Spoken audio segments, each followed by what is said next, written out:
ድምፃዊ ዘያሚ ሻምቢቆ ዕንድር ዝድምፁ ቃልኣብ ተወልደ መድህን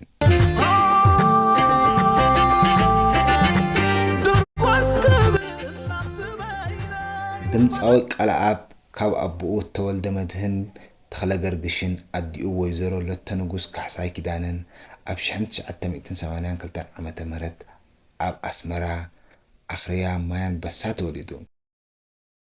ዕድሚኡ ንትምህርቲ ምስ ኣኸለ መባእታ ኣብ ቤት ትምህርቲ ስምረት ኣኽርያ፣ ማእከላይ ኣብ ቤት ትምህርቲ ሰሜናዊት፣ ካልኣይ ደረጃ ኣብ ቤት ትምህርቲ ኢሳቅ ተወልደ መድህን ተማሂሩ።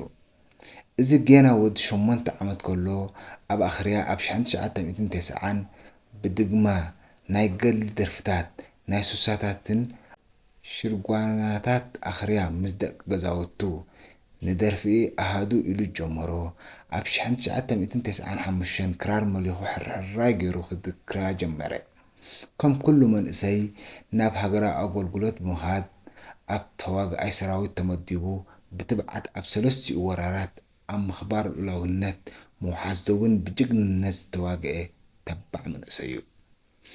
ምስ ቲቪኤሪ ኣብ ዝገበሮ ቃለ መጠይቅ ኣሃዱኡ ደው ኢሎም ንጅግንነቱ ምስክርነቶም ከም ዝሃቡ ዝዝከር ኮይኑ ድምፃዊ ቃልኣብ ተወልደ መድህን ድሕሪ ግንባር ዓሰብ ናብ ምድፋእ ዋልታ ታባ እንዳዕሸ ብጅግንነት እናተዋግአ ናይ ርእሲ መሃረምቲ ዘጋጠሙ ተባዕ ተዋጋኢ እዩ።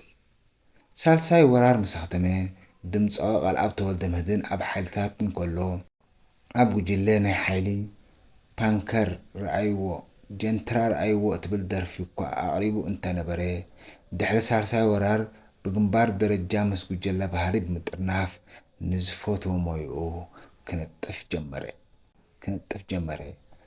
ኣብ ሓደ ኣጋጣሚ ምስ ጨጓራ ዝሳግኡ መንእሰይ ተራኸቡ እሞ እቲ ምስጢር ፍቅርና ጨጓራ ብኣፉ ደርፋ ምስ ሰምዖ ቃልኣብ ናይ መን እያ እዛ ደርፊ በሎ። ጨጓራ ድማ ናተያ ምስ በሎ ቃልኣብ እሞ ክደርፋ ዘይተፍቅደለይ ይብሎ። ጨጓራ ድማ ውሰድ ኢሉ ንኸደርፋ ኣፍቀደሉ። ኣብ ኣረንጅመንት ኣተዓራርዮም ምስ በዓል ኣማኑኤል ኣውቄ ብጫ ዳንኤል ኣምቸ ብምዃን ጥዕምቲ ደርፊ ኮነን። ብድሕሪ እዚ ዝደረፈን ደርፍታት ሕው የብለን ኣሎ። ግጥሚ ተስፉ ኪሮስ ግራይ፣ ዜማ ጎይትኦም ነጋሴ። ስማ ግጥሚ በየነ ሃይለ ማርያም፣ ዜማ ሙኽታር ሳልሕ። ብኻሴት ደረጃ ግርማ ከተማ ብዝሕ ዝበለ ዜማታት ጎይትኦም ነጋሲ ዝርከቦ ንህዝቢ ምስ ኣቕረበ ቃልኣብ ድምፃዊ ቃልኣብ ብብርቱዕ ሕማም ተሰኒፉ ንግዚኡ ካብቲ ዝፈትዎ ሞያ ዕልይ በለ። ጥዕንኡ ተመሓይሹ ናብ ንቡር ምስ ተመልሰ ኩሉ ዝሰርሖ ደርፍታት ዝድርበ ዘይብሉ ብሰማዓት ኣዝዩ ተቐባልነት ረኸበ። መብዛሕትኡ ዜማ ባዕሉ ዝሰርሖ ደርፍታት ሰብሎብ ዘበን፣ ካንዶየ፣ ክራኸብ ኢና፣ ኮራለይ፣ ዘይመለሰይ፣ ሕለል ዓዲ፣ ግደፉ፣ ወስኒ ብምኽንያት ስርሒት ፈንቅል ምስ ድምፃዊ ሄለን መለስ ብሓባር ዘረፍዋ ጽኑዕ ዓመት ከሉ እትብል ዘፍረየ ክኢላ ስነ ጥበበኛ እዩ።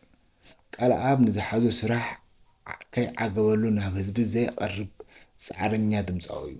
ልዕሊ ኩሉ ኣዝዩ ብቑዕ መንእሰይ እዩ። ካብ ታሕተዋይ ድምፂ ክሳብ ላዕለዋይ ኦክታቭ ድሃይ ዝውንን ብምዃኑ ስምዒት ሰማዒ ግምጥልጥል ዘብል ጣዕሚ ድምፂ እውን ስለ ዘለዎ ኣብዚ ሕጂ እዋን ቃልኣብን ጥዑም ድምፁን ከም ዕለታዊ ኣቕሓ ዘቤትዩ ኣብ ሃገርና ክለዓል ዝውዕል። ኣብ 2016 ምስ ወይዘሮ ሰምሃር ተስፋ ሚካኤል ቃል ኪዳን ብምእሳር ኣቦ 3 ውላዳት እውን እዩ። ጌና ብዙሕ ደርፍታት ካብ ድምፃዊ ቃልኣብ